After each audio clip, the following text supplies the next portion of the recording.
자, 이제 오늘 6번째 문항으로 가는데 이제 구조를 조금 보시면서 큰 그림을 보시면서 나가야 됩니다. 제 1문부터 5문까지가 5개의 문답이 성경에 관한 질문과 답이었습니다. 그러니까 오늘 6번째 문답은 일종의 다리 놓기입니다. 그러니까 영어로 트랜지션이 되고 있는데 성경에 관한 질문에서 하나님에 대한 질문으로 옮겨가고 있습니다.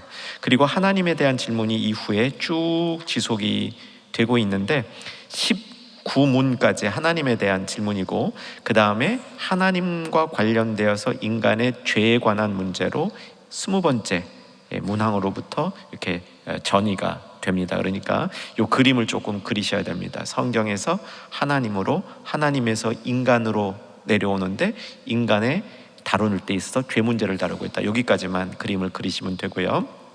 자, 그러면 여태까지 다루었던 5개의 질문과 답이 무엇인지 요약적으로 한번 복습을 합니다.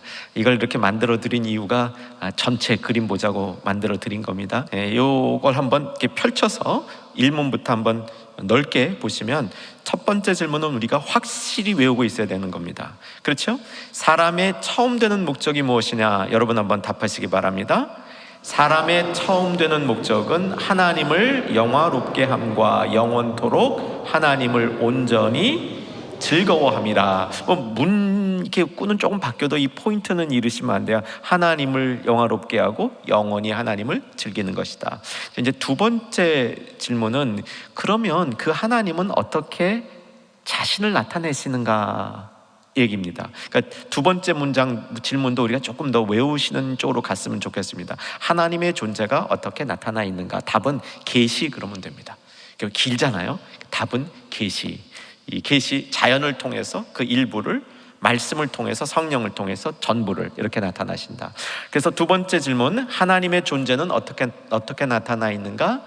계시, 이렇게 줄이시면 되고요. 세 번째, 하나님의 말씀은 무엇인가? 신구약 성경이다, 이렇게 정리하시면 됩니다. 하나님의 말씀은 신구약 성경이다. 네 번째, 이 신구약 성경이 어떻게 하나님의 말씀이라는 것을 알 수 있는가? 어떻게 성경이 하나님의 말씀이라는 것이 나타나 있는가? 성경 자체 답입니다. 성경 자체, 맨 첫 문장이죠. 답의 성경 자체. 다섯 번째, 성경은 주로 무엇을 가르치는가? 지난주 말씀, 하나님에 대해서 무엇을 믿을 것인가? 하나님의 우리를 향한 요구는 무엇인가? 이것이 성경이 우리에게 주로 가르쳐 주는 것입니다. 가르쳐 주는 것. 자, 이렇게 5문제가 정리가 됐는데, 여러분 이제 오히려 답을 외우시는 것 못지않게 문제를 외우시는 것이 중요해요. 문제가 키거든요. 문제가. 그래서 이런 질문들이 우리 성도들이 꼭 알아야 될 그런 내용들이다. 그렇게 하시면 되겠습니다. 계속 틈틈이 반복해서 복습할 테니까 6번째 오늘 질문으로 가는데, 성경과 하나님을 이제 접목하는 자리인데, 질문은 같이 한번 읽겠습니다. 시작. 성경은 하나님을 어떻게 알리고 있는가? 이걸 이제 다른 문장으로 바꿔보면, 성경은 하나님을 무엇으로 알게 해주는가? 이게 이제 영어를 직역하면 이제 그렇게 돼요. 우리말은 자꾸 이제 원어는 무엇을이라고 되어 있는 부분을 어떻게로 많이 바꿔놨어요. 우리 번역에서는. 그래서 약간 혼선을 빚을 수 있는데, 이 질문의 요지는 굉장히 전곡을 찌르는 질문이에요. 성경은 하나님에 대해서 무엇을 우리로 하여금 알게 하는가? 이게 이제 질문의 내용입니다. 답은 같이 한번 읽겠습니다. 답 읽겠습니다. 시작. 성경은 하나님의 속성, 신성의 위격들, 하나님의 명령 및 하나님의 명령의 시행을 알게 한다. 한 번 더 문답을 쭉 천천히 뜻을 생각하면서 같이 한번 읽어가십시다. 문 읽고 답 달아서 하겠습니다. 시작. 성경은 하나님을 어떻게 알리고 있는가?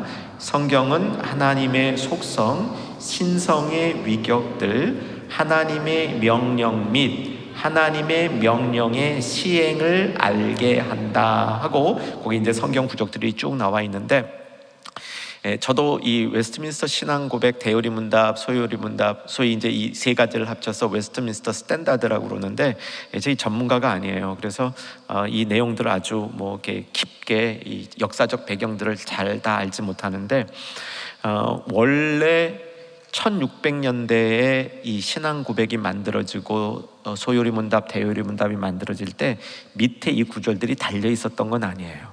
후대 사람들이 가장 적절해 보이는 성경을 이제 뽑아다가 여기다 붙여놓은 거지, 원래부터 이 성경 구절을 처음 만든 사람이 만든 건 아닌 것으로 제가 알고 있습니다. 요즘만 주지해 주셨으면 좋겠습니다. 그러니까 밑에 있는 성경 구절이 굉장히 훌륭하신 분이 만들어서 우리가 신뢰할 수는 있지만 하나님이 하신 것처럼 100%는 아니다. 이 정도 우리가 이해해 주시면 되겠습니다. 자, 이제 오늘부터 하나님에 대해서 배워가는 겁니다. 하나님에 대해서 배우는 것을 신학이라고 그럽니다. 신학.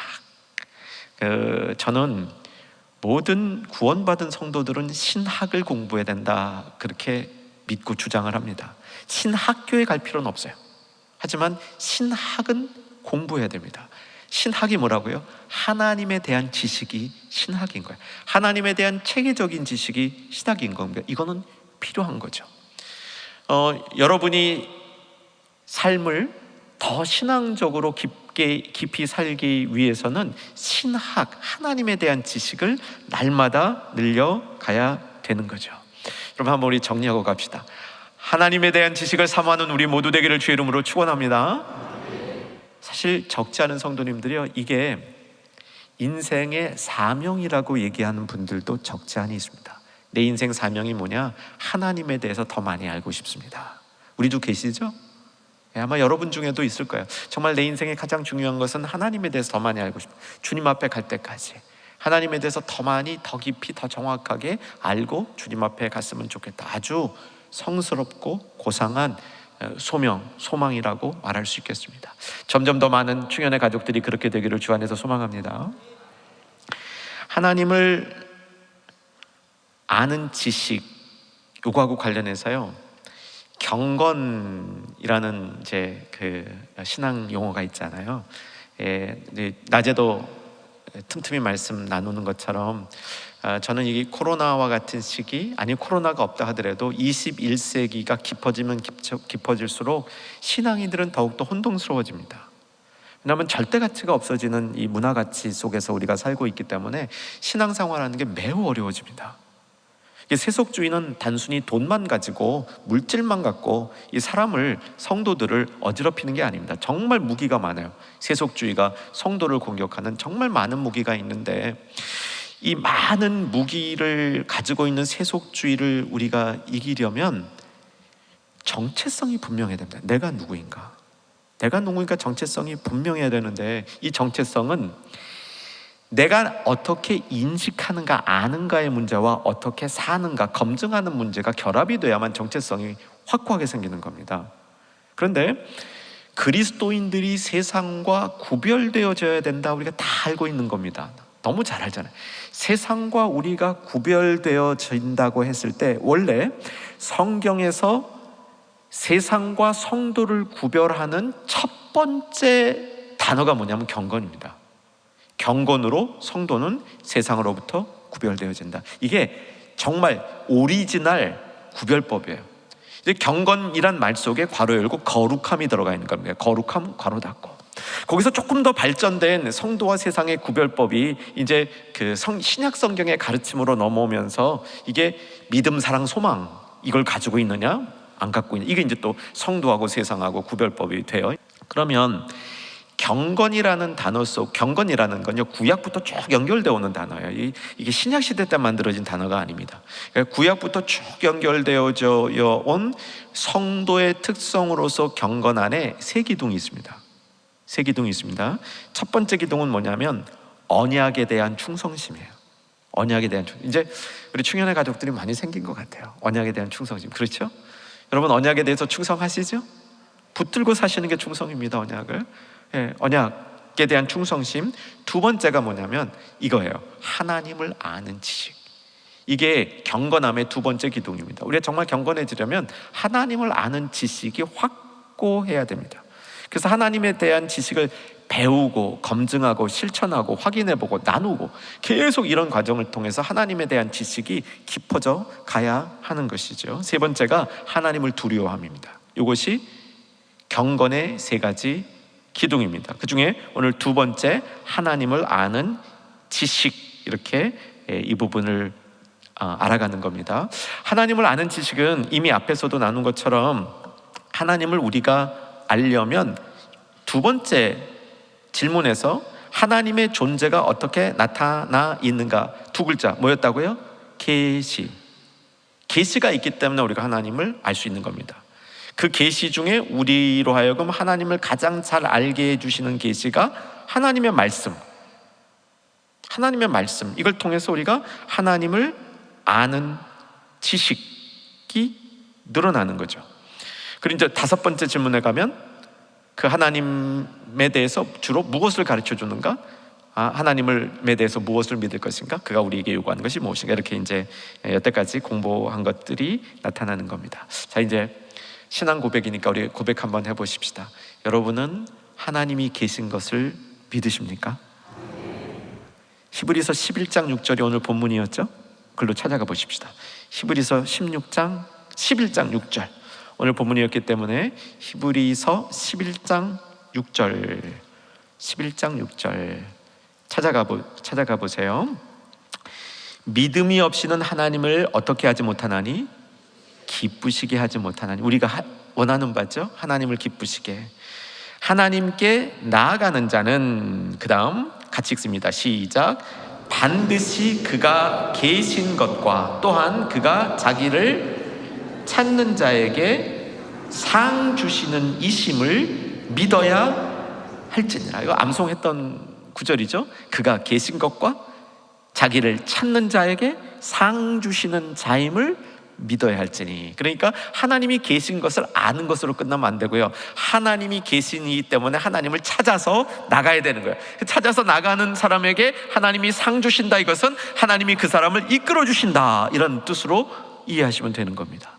그러니까 첫째가 하나님이 계신 것을 믿어야 되는 겁니다. 우리의 믿음의 키가 하나님이 계신 것을 믿고 그걸 찾는 자에게 반응하시고 하나님이 그 찾을 수 있도록 이끌어 주시고 도와주시는 분이다, 이걸 믿어야 된다는 거죠. 이게 하나님의 존재를 믿는 우리들의 모습이 되는 겁니다. 하나님이 세상의 모든 피조물에게 하나님이 계시다는 것을 알려주셨습니다.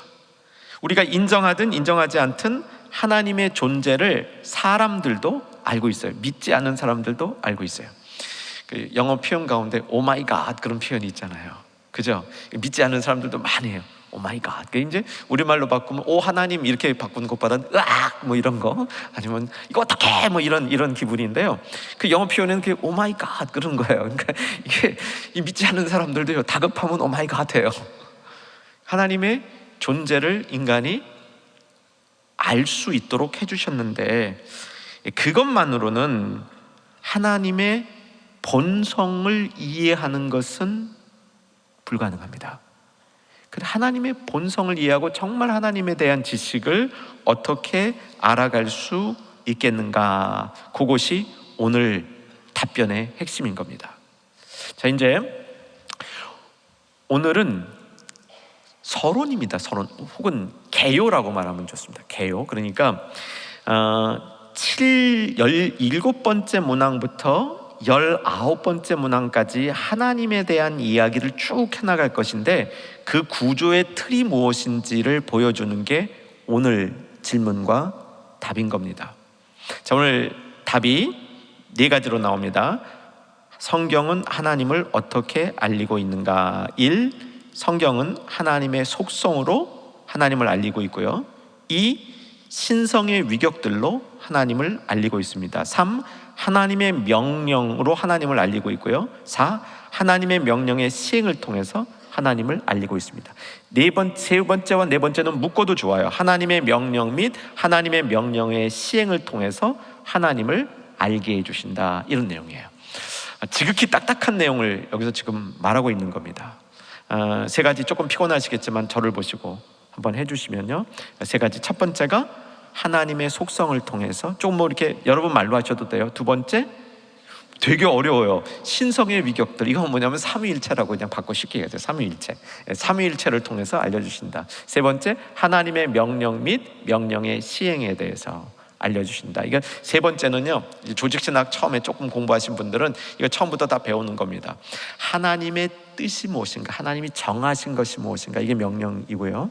그것을 시행하는 방법이 크게 섭리라는 겁니다. 그래서 쭉 이제 이후부터는 하나님이 뜻을 어떻게 전하고 작정이라고도 하는데 그것, 그 다음에 섭리, 창조 이런 것들로 문항들이 이어져 나가게 됩니다. 그러니까 오늘은 크게 개요를 배우시게 되는 거고요. 다음 주부터 이제 그 구체적으로 하나하나씩 그 내용들을 다룬다, 이렇게 보시면 되겠습니다. 자, 이제 첫 번째, 하나님을 알게 해주시는 방법으로 하나님의 속성이 있습니다. 하나님의 속성, 거기 이제 속성 이제 정리했죠. 하나님의 속성은 이렇게 이해하시면 좋습니다.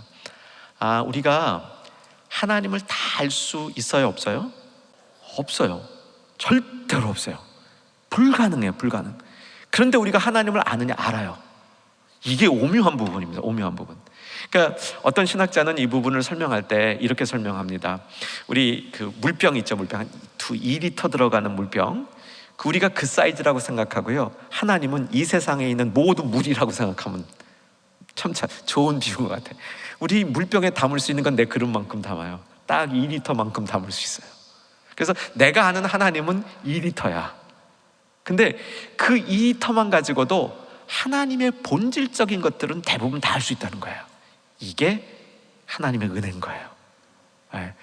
나는 2리터밖에 못 담고 있는데 그 2리터 안에 하나님의 속성이 그 안에 다 담겨 있어서 내가 다 알지 못하지만 그래도 하나님의 이 속성들을 부분적이지만 입체적으로 전체를 이해할 수 있다, 이런 내용이에요.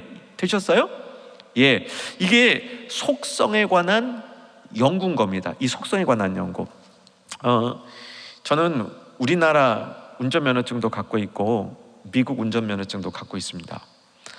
우리나라 운전면허증은요, 단순합니다. 우리나라 운전면허증은 사진하고 주소, 요 두 가지 딱 돼 있어요. 뭐 번호 빼놓고, 그건 뭐 번호는 당연히 있어야 되는데 요소가 사진 붙어 있고 주소 이렇게 딱 붙어 있어요. 근데 미국 면허증에는 좀 복잡해요. 그 사람의 뭐 나이 생년월일은 우리도 있는데 미국 이 운전 면허증에 보면요, 눈 색깔이 뭐냐, 머리카락 색깔이 뭐냐, 이런 게 들어가 있어요. 그 주에 따라서 더 복잡하게 많이 들어가 있는 주도 있을 것 같아요.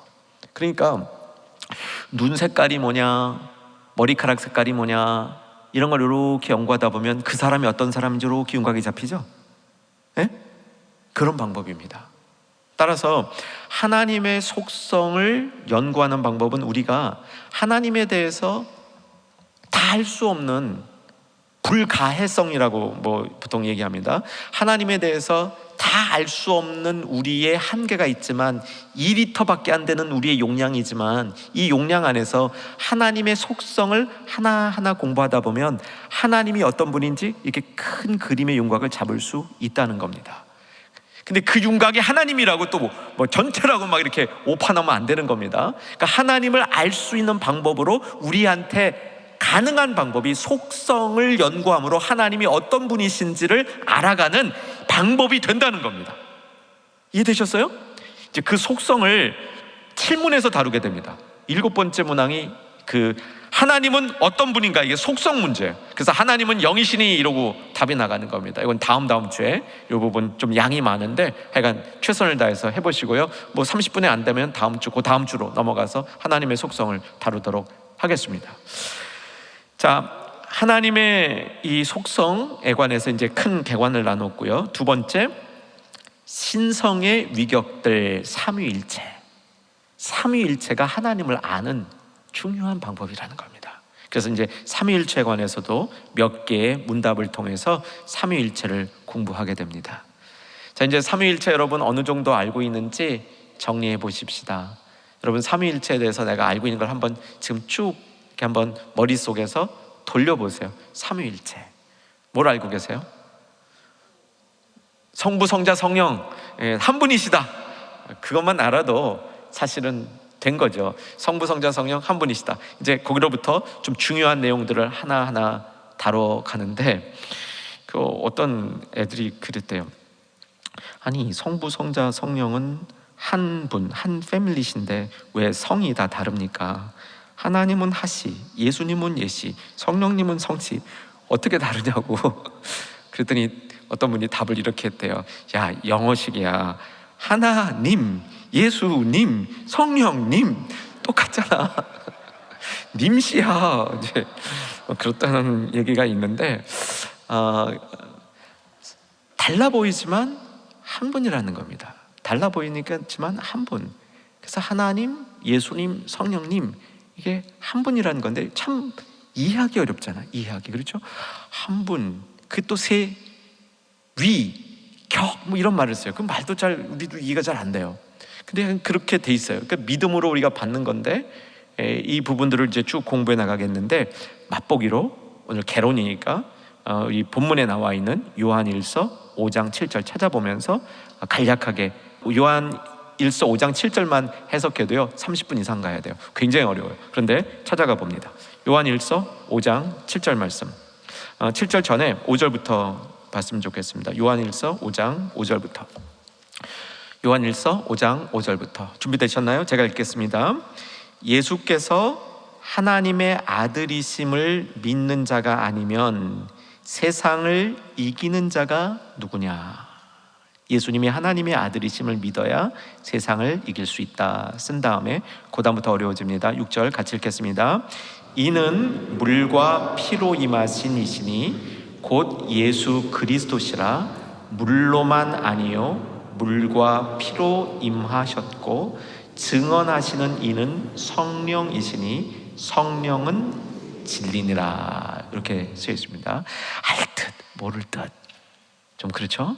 자, 7절 증언하시는 이가 셋이니. 8절 시작.